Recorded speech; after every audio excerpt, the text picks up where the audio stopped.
Welcome back. Took a walk back to the family table. Political panel time. Democratic National Committee Deputy Communications Director Hannah Muldavin, Republican strategist, former senior advisor to Mitt Romney, presidential campaign, Kevin Sheridan. Let's talk about everything that falls under the heading of the Iran war. Gas prices, inflation, whether things are moving as rapidly as the president says they are. Kevin, how do you evaluate it?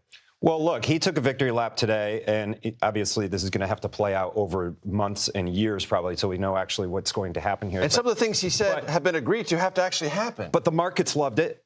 Oil fell. Markets went way up. So the smart money seems to like this stage of it. Obviously, we need to get through everything that's been announced and finalize some sort of a deal. And maybe we just leave this regime in place in some more benevolent, less dangerous version of itself, and it's not threatening its neighbors, and it's not arming, all of the proxies, and we contain it. That may be the best case we get out of this, but that's what Trump basically said today. We just have to see in the follow-up what actually happens.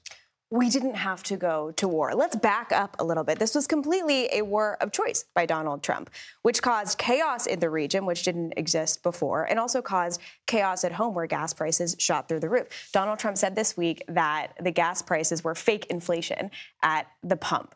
That's crazy. Americans are feeling it here at home. And what do we get but injured service members, 13 who have lost their lives for this? And for what reason? I don't know anything what the strategic objectives are that Donald Trump set out to get beforehand. I will mention, too, that this was co-signed by Republicans this week in Congress when they didn't vote for the War Powers Act. So this is something Donald Trump owns, but also Republicans who are going to have to explain to their constituents who are complaining about the high price of gas why they co-signed this war. Kevin, earlier this week with a different political panel, we talked about the aggregate amount of money that Senate Leadership Fund Republicans have on the House side, the Senate side, MAGA super PAC, lots of money. Depending on how you add it up, it's a lot of money. 400 million, 500 million, 600 million. But interestingly, on an individual basis, I like to remind people that when you raise money as a candidate, that money goes farther than indirect money from a super PAC because you can get better rates for your advertising, et cetera, et cetera. James Tallarico, Democratic nominee for Senate, $27 million. John Ossoff, Senate, $14 million in Georgia. Former Governor Roy Cooper, $13.8 million in North Carolina. Sherrod Brown, $12.5 million in Ohio. All first quarter fundraising ticks for them.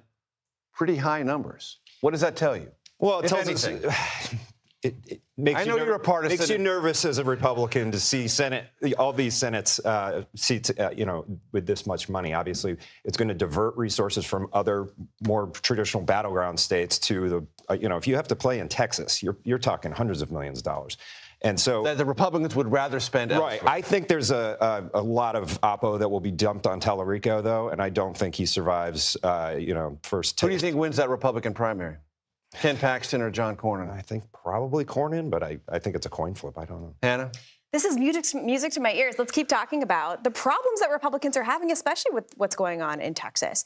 And Major, you just talked about those numbers. We have really strong candidates for the Senate. So much so that people thought, Democrats might take back the House, but there's no chance they're taking back the Senate. And we have a real chance at that. And it's because we have great candidates raising a lot of money. In Michigan, Senate Democratic primary poll recently came out. Abdul El Sayed, who's been on this program, 24%. Mallory McMorrow, 24%. Haley Stevens, 13%. That's progressives, two of them, near the top in the Michigan primary. Tom Steyer is currently leading in California after spending about $110 million. 3/4 of all campaign advertising in California spent by Tom Steyer. He's embracing suddenly progressivism.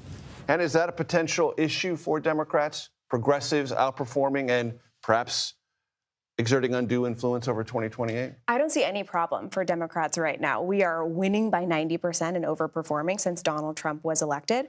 And look, we're a big tent. The DNC, which is the organization I work for, is going to support any Democrat that the voters decide is going to be our nominee in that race. And so whoever comes out of the items you described, I think we're going to fight like hell to make sure that we beat Republicans. 45 seconds, Kevin. Yeah, this is Mondamiism, but Momdaniism. Yeah, what's going to happen, though, is New York City is going to quickly see what that actually is like to live under. And I think, I think the results. And it was also evident in the special election in New Jersey. A somewhat moderate, historically, congressional district sends a progressive Democrat to Congress.